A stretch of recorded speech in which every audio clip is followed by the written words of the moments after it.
विषयी काही बोलू इच्छिते।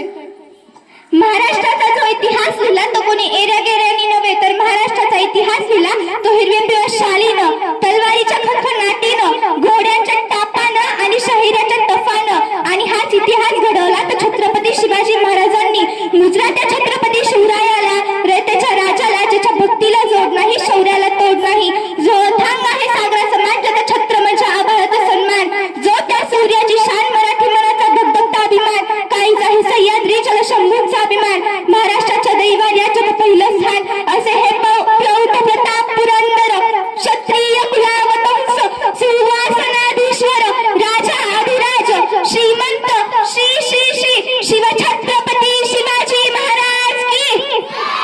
बंदुकीच्या जोरावर आणि हंटरच्या धाकावर, अहो बंदुकीच्या जोरावर आणि हंटरच्या धाकावर मी अनेक वाघांना माणसाप्रमाणे जगायला शिकवणारी माणसं बघितली, परंतु बंदुकीच्या जोराशिवाय आणि हंटरच्या धाकाशिवाय मी त्याच माणसांना वाघाप्रमाणे जगायला शिकवणारा मी एकच वाघ बघितला, आणि तो म्हणजे छत्रपती शिवाजी महाराज। आपण ज्या महाराष्ट्रामध्ये राहत आहोत तो महाराष्ट्र म्हणजे काय? तो महाराष्ट्र म्हणजे शिवरायाच्या विचारांचा, जिजाऊंच्या संस्कारांचा आणि शंभूच्या पराक्रमाचा साक्षीदार म्हणजे माझा हा महाराष्ट्र।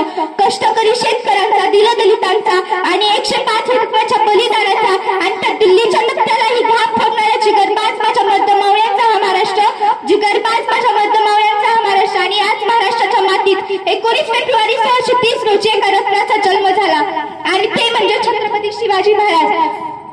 छत्रपती शिवाजी महाराजांनी त्यांच्या आयुष्यामध्ये वस्तू वापरल्या आणि माणसं जपली, परंतु आपण मात्र माणसं वापरतो आणि वस्तू जपतो। त्यांनी त्यांच्या दूरदृष्टिकोनाने भारताच्या इतिहासावर सुवर्णाक्षरांनी इतिहास लिहिला। त्यांची ऐकलेली प्रत्येक गोष्ट आपल्या मनात ठासून भरलेली आहे। म्हणून तर म्हणते की जे छत्रपती शिवाजी महाराजांनी केलं ते जगाने कधीच केलं नाही, आणि जे जगाने केलं ते छत्रपती शिवाजी महाराजांनी कधीच केलं नाही। म्हणूनच जगाला छत्रपती शिवाजी महाराजांपुढे सदैव झुकावे लागले। छत्रपती शिवाजी महाराजांनी कायम स्त्रीचा आदर केला।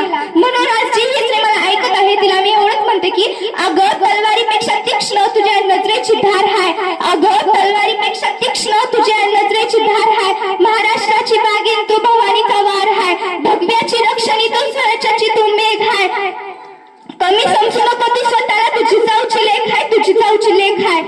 अलीकडील 5-7 वर्ष झाली इटलीचे पंतप्रधान भारत भेटीसाठी आले होते, तेव्हा त्यांना काही गाईड्सने प्रश्न विचारला, तुम्हाला प्रेमाचं प्रतीक असलेलं ताजमहल बघायचंय की सोन्याचं प्रतीक असलेलं गोल्डन टेम्पल बघायचंय? तेव्हा इटलीचे पंतप्रधान म्हणाले, मला तुमचं सोन्याचं प्रतीक असलेलं ताजमहल ही नको आणि प्रेमाचं प्रतीक असलेलं गोल्डन टेम्पल ही नको। या देशात मध्ये ज्या राजाचा इतिहास शिकवला जातो ना, तर राजाचा रायगड मला बघायचंय। तेव्हा सर्व गाईड्सनी त्यांना रायगड बघण्यासाठी नेले। म्हणून मी एवढंच म्हणते की जगाच्या पाठीवर तुम्ही कुठेही जाल तेव्हा तुम्हाला कोणी विचारलं तुम्ही कुठून आला आहात, तेव्हा त्यांना अभिमानानं सांगा, ज्यानं मरणालाही लाजवलं आणि आलेल्या मरणालाही जगायला शिकवलं। अशा त्या छत्रपती शिवाजी महाराज आणि छत्रपती संभाजी महाराज यांच्या भूमीमधून आम्ही आलो होतो। ज्या मातीत जन्मलो तर मातीचा रंग सावळा आहे, अहो ज्या मातीत जन्मलो तर मातीचा रंग सावळा आहे। छाती ठोकून सांगते मी शुभाचा मावळा आहे, मी शुभाचा मावळा आहे।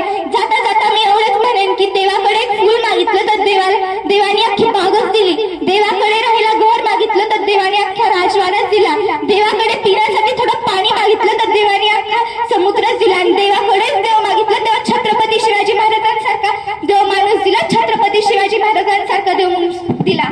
जय जिजाऊ, जय जिजाऊ, जय जिजाऊ। धन्यवाद।